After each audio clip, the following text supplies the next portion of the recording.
Hello and welcome back to Incredible Inverts and Other Animals with me, Phil. And today's video, I've just got back from the I.H.S. Doncaster Reptile show, and my god was it a busy show. And it's great to be back there. So it's the first Doncaster Reptile show, obviously since the world shut down. So I was there with the stall with my parents, Amazing Reptiles, so the toy stall. So if you go to any of the reptile or invert shows across the UK, we've never done any of the Scottish ones, but yeah, mainly across the UK, you see a big stall of toys and gifts. That's them, that's my parents, and chances are I'll be with them somewhere, or at least around the show somewhere. So yeah, so today was Doncaster. I am knackered from it. So really early start for us. Left my parents' house around 10 to 5 in the morning, and got back to mine around 9 o'clock, between 9 and half 9 at night. So really long day, but a great day. It was fantastic to be back there and to see everyone again. So see, it's a reptile show, so there's lots of reptiles and amphibians there. There is a few inverts as well. It was great to meet people I haven't seen for a long time, and to meet new people as well. So a quick couple of shout outs. Shout out to young man Felix for basically finding me. He saw me, came, watches the channel. It was great to meet you, buddy, and stuff. I had a photo with me, so that was fantastic. And then also shout out to Lewis from Urban Exotics UK, who saw me the show and gave me this absolutely fantastic 3D printed dish. So Red, he messaged me before the show, asking what my favourite colours, and red is certainly one of my favourite colours, and said give me a little gift, and that's what also thanks for that, Lewis. That will come in very handy. So, but I didn't do any filming at the show. I just don't really like people filming there, so I respect that. I don't, so don't film.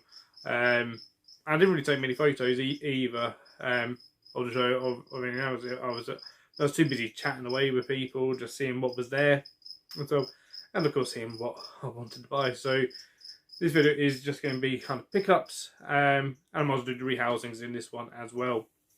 And so, whereas with the image shows, because I've filmed those ones, they've been a bit longer, so I've done that obviously separately. So, this video should, I think, come out after the rehousings of the Midlands Entomological Fair. That should come out first, and then this one, hopefully, if I get my orders correct. And so, but yeah, we'll show you the pickups that I got from Doncaster. So, not too much, because I'm spreading my money out between 3 shows in 3 weeks. So, as I'm filming this, the Sunday coming up, now the 26th, is the Bedford Invert show, which I'll be at as well. But this video may come out after that, potentially, depending on schedules and timings and stuff. But hopefully I'll see lots of you there at the Bedford show. So, but what did I get at the I.H.S. Doncaster show? So go if like the sort of the boring sort of stuff first, and then I'll move on to the living things. Sort of guys of Reptile Systems, who gave me a couple of their free samples of their live feed to try it out. So I'll give that a try and see what I think to that. Also gave me a booklet that they've produced all about the Ferguson zones, so really important for reptiles, amphibians, to understand your Ferguson zones with UV lighting. I might do a video on lighting at some point as well. I gave me one for me and one for my work, and also gave a poster as well, one for me and one from work, and I might do a video on this as well. I know Scott's Inverts has done one on the poster, so perhaps go and check that out as well. But if you're interested in one on this stuff, let me know in the comments, and I will hopefully be able to do one at some point for you guys. So that was from Reptile Systems, so thanks to Fiona there who gave me that stuff. That was fantastic. It's always great to see her. So, now, a few block of koi from Herpetology. I really like their koi. I use it quite a lot. So always a good time. That's £2. For that, they'll go really, really far. I find it's really good quality from them. Doesn't tend to go mouldy, which is really, really handy. And also some bee pollen powder. So these are for my metallic cockroaches. They absolutely love this stuff. I find the powder they prefer over the granules. I got the granules first when I first got them. They never really went for it, even though I read everywhere, feed them on bee pollen. So then I got a small bag of powder first, which I've just about run out of actually. It's just in here actually. So I did get their little 30-gram pouch. All again, this lasted me ages actually. It has lasted me a long time, but I'm almost out of that. So I was like, well, time to get a few barrel there. So this was £7 for 100 grams. So that'll last me ages. So bee pollen is really good for a lot of animals. It's absolutely packed full of great nutrition. And stuff, and sort of vitamins and enzymes and stuff. So it's got a bit of a breakdown on the back there. So it's great for reptiles as well. Various inverts, I'll use bee pollen with cockroaches, all sorts of cockroaches, isopods, fruit beetles. I'll sprinkle that sometimes on a bit of banana and stuff. They go mental for it. As I say, a lot of my isopods I'll use the granules with, and I say a lot of the other cockroaches will go for the granules. But the Magnifica, the metallic emeralds, at least my lot, don't seem to go for the granules, but this stuff, the powder, they clear up. I'll give them 2 sort of milk bottle cap fulls a week, and they clear it all up. And then the only other dry good thing I've got, which to me is really, really exciting, I love this sort of stuff, is a brand new book. I absolutely love good books like this. So this is Mark O'Shea's newest one. It's on Lizards of the World, or Guide to Every Family of Lizards. Now, if you don't know who Mark O'Shea is, well, if you're my age, growing up in the UK, liking reptiles from a young age, you would have heard of Mark O'Shea. He used to be on TV a lot back when I was a child, doing adventures and documentaries on reptiles, so I was absolutely fascinated. He's now a professor of herpetology. So, and he writes papers and stuff. He's up there in the world of herpetology. And yeah, Doncaster, he's normally there. And if he's got a new book, he's definitely there. Of course, he's signed it for me as well. But yeah, I absolutely love his books, and so they're absolutely fantastic. So it was a couple of years ago when Doncaster was able to go on again. I got his the Book of Snakes that he'd done. So when he's just working on a brand new one similar to this one, but on snakes as well. So I'm going to have to get that when that comes out. So that's the dry goods. So then living things, not too much stuff this time. Again, sort of spreading out the cost, but I did get a couple of little mantids from Bugs UK. So this, if you can see it, is tiny. It's a little nymph Walbergi flower mantis. So here's my finger. So little spiny flower mantis. So I say, yeah, tiny, tiny, tiny. So that'll be great to watch that grow up. Again, from Bugs UK is a nice little nymph orchid mantis as well. Again, absolutely love these guys. So, and I did pick up from the spider shop. Maybe a present for someone, if they want it. So, just it, little sling there. This is from Spider Shop, and this is the Avicularia purpurea. So the Ecuador purple pink toe little sling. So, I say it's either going to be a present for someone, or if they don't want, then I'll keep it because they're an amazing species that you don't see very often. And then, what was actually the first living thing I bought? Never seen these available before.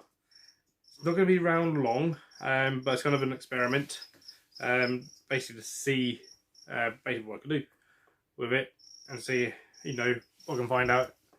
And this is a cashew beetle. Look how stunning that is. So again, this from the Spider Shop. There's not a huge amount of information about these guys. I was reading to Vicky from Spider Shop there. about what they've been feeding them. Said they have been giving them unsalted cashews, which they have sort of nibbled at.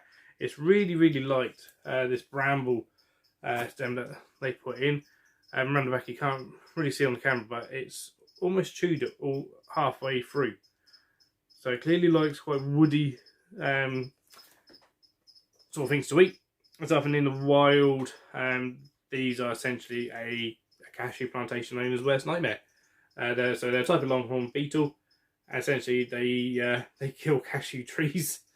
So they feed on the cashews and on the trees themselves, and so we probably the saplings most probably, but just cause a lot of damage to the trees. Which, if you're growing cashew nuts, you probably don't want a beetle or anything kind of ruining your trees.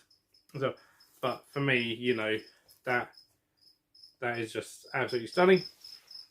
So I'm going to see what we can do there. You know, it's already an adult beetle. Adult beetles don't tend to live long as the adult stage. Is their breeding stage and stuff. They had a few there. I couldn't necessarily see any difference between them to try and sex them. Like I say, the information, there's not, well, I couldn't find a huge amount, and as well, I didn't have a huge amount. I've been on their website tonight. We've got back on the website, and they are on there, and I said about possibly feeding them on eucalyptus bark. So I might give that a go and see what happens. I'm going to give a few things a go, and literally just see what happens with them. But absolutely amazing species. So they are my pickups from the I.H.S Doncaster show. What we'll do, we'll go ahead, get these guys rehoused. Might as well keep that in this video to keep it just to one video. And I'll see you once I've done the rehousings. Right, so I'm going to stick the little feeble burgy climaxes in this little setup. So I'm onto my finger. And you just want to go onto the twig. There we go. Yep, that's it. No, don't be scared of the twig. There we go. He's in. He's got a little casing. They might be a bit too big for him, but might as well stick them in. With it, now I'm going to give it a bit of a feed with some fruit flies as well. I've done a bit of a mess. Looks like it's having a bit of a drink. Probably is a bit thirsty. That's on the journey. Put some fruit flies in and sorted. So, yep, it's in there. Okay, as you can see him there, him or her, having a little drink from the droplet of water. I mean, I don't know if you can see that, but I think that's incredibly cute. And this one's going to be for the little orchid, so pretty much the same sort of setup for it. Just so I can keep obviously an eye on them as they're growing. Drop down. Or are you going to hop onto my fingers? Oh no, you're going to jump down. There we go. And there goes. And again, going to pop some flies in. Tap some of those in for it, and put the lid on before it makes a break for it. There we go.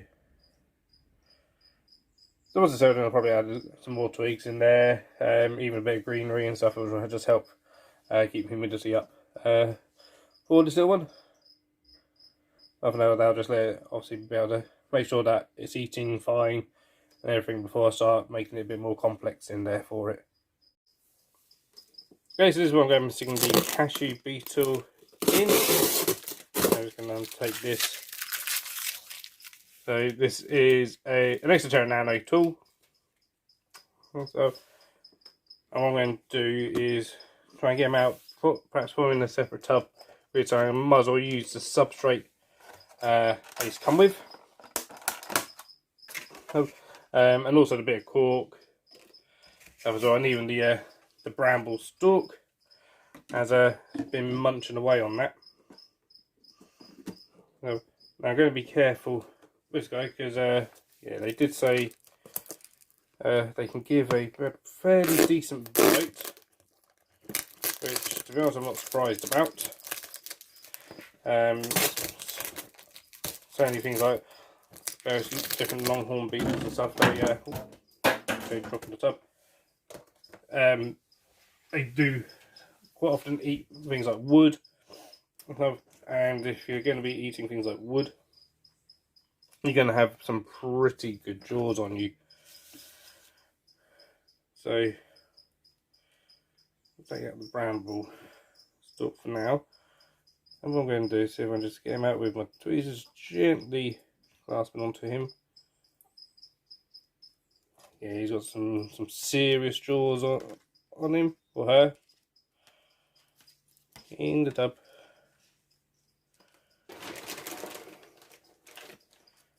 As then they can climb up pretty much everything as well.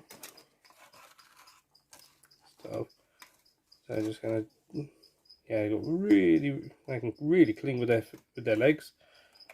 That's for sure. So we'll get him in here. So it's just in this tub. That's it. And that just means then what I can do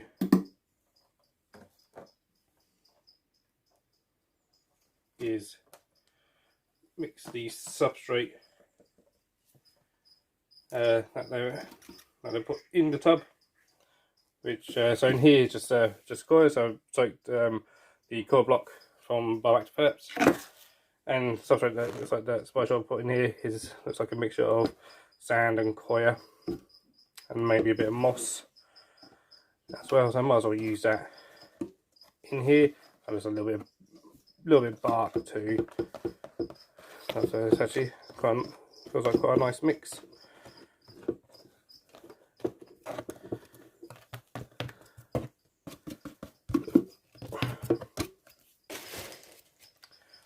Well, then I might as well give it a bit of a mix up.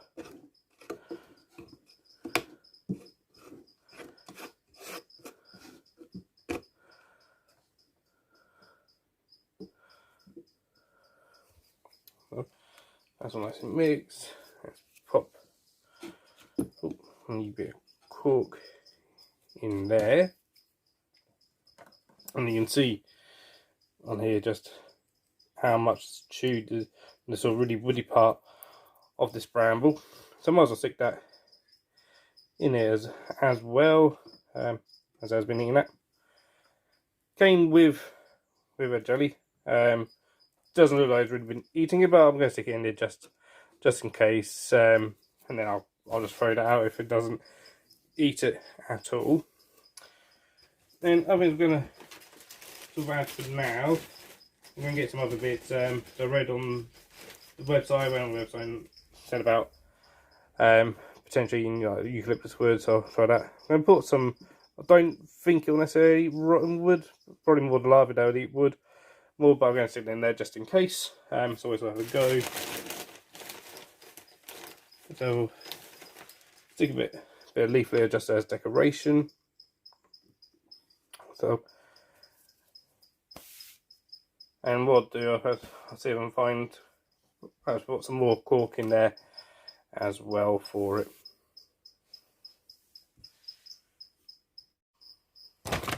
Actually, so I ain't gonna eat this, but I get something to climb on. Let's use some bits of some spider wood in here actually. Might make it sort of interesting. Basically I have a bag of essentially sort of broken bits of spider wood.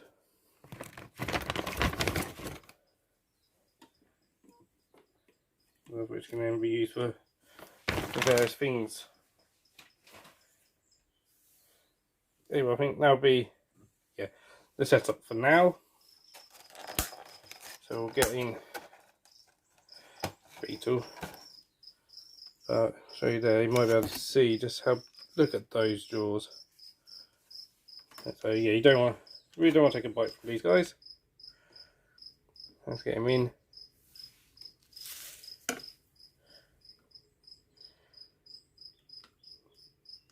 And yeah, they can pretty much climb up anything. So there we go. In. But I just think, you know, just how stunning is that as a beetle. Really, really stunning. Absolutely love longhorn beetles. Never kept a longhorn beetle. So, but this is the first. It is a bit of an experiment. Just to see if we can keep them. So there's not a huge amount of information about these guys. So have to look out for update videos. Left one in there. There he is. So we'll see what happens. Okay, so that's the rehousings done of my few pickups from the I.H.S. Doncaster Reptile show. If you was there at the show, did you enjoy the show? Was it great? It was absolutely packed. Really, really busy. My parents' stall, the Amazing Reptile stall with all the toys and gifts, they actually had their best day ever at any show, which was amazing. They came back absolutely buzzing. They also got a few things as well, so we'll shout out actually Eastern Geckos. I do have a sticker from you and I've forgotten where I put it. But Eastern Geckos, I picked up a couple of young crested geckos from them and a gargoyle gecko as well. And she also got another gargoyle gecko right at the beginning of the day from our friend Matt Arnold as well. It was a really, really stunning gargoyle gecko. So she was quite happy with her purchases. And she got a Taylor Swift scorpion as well, Damon Medius too. So she was quite happy with a bit of shopping, and also had, I'd say, yeah, best day ever in terms of takings with the toys and gift sales. So absolutely amazing. Hopefully, Bedford will be just as good. And so, but either way, really excited for Bedford. So, like I said, time of filming this, it's this coming Sunday, but it might have already passed when this video comes out. So, hopefully, Bedford we're going to be seeing lots of other people. So, I believe Scott's Inverts is going to be there. Leah of Unusual Pets is going to be there. Victoria of Team of Deep Blue Sea is going to be there. LJ of Wrangling Inc. is going there. Dave Hatfield of T Reptiles, I believe, is going. Peter Webster, Mark the Spider Guy, two absolute legends there coming along. A whole host of people will be at Bedford. So that's going to be a great show. So look out for videos of the Eastern Invert show in Bedford and what I get from there. Money allowing, the finances allowing. So hurry up, payday. So, but yeah, so I think that will do it for this video. If you did like it, please do give it a thumbs up. Please do pop some comments down below. Did you go to Doncaster? What did you get from Doncaster? So, and otherwise that, I'll see you in the next video. If you haven't yet, please do consider subscribing to the channel and clicking that bell for notifications. And filming this, I'm getting close to 400 subscribers, which is amazing. So I think at the moment, okay, time I'm about 6 off from that. So that'd be absolutely awesome if we can get up to 400. So, other than that, guys, please do take care, stay safe, and keep rocking.